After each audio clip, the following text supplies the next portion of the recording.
একেই কষ্ট। সেইকাৰণে আমি গুণগত শিক্ষা অৰ্থাৎ আমি গোটেই শিক্ষাখিনি আমি ল'বই লাগিব। এই শিক্ষাটো থাকিলে আমাৰ মহিলাখিনি মৰণ নাই, হয় নাই? কিবা এটা আমি উপাৰ্জন কৰি খাব পাৰিম। যদি আমাৰ শিক্ষাটো নাথাকে কি হ'ব? আমি মানুহজনৰ চৰবোৰ খাই লগত থাকিব লাগিব কলৈ যাম বুলি।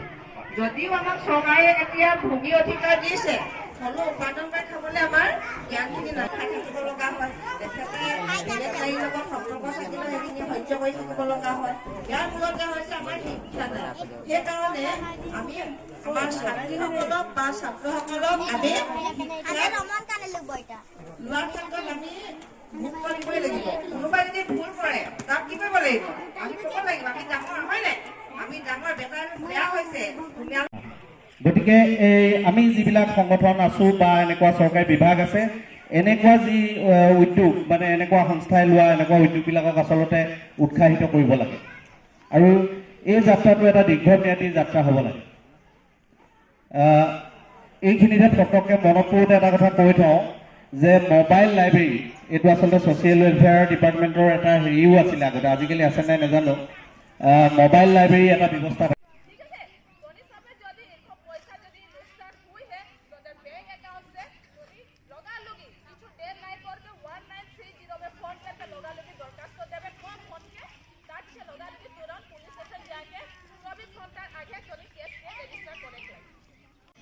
মইতো মানে অচম্বিত হৈছোঁ। কি কাৰণে?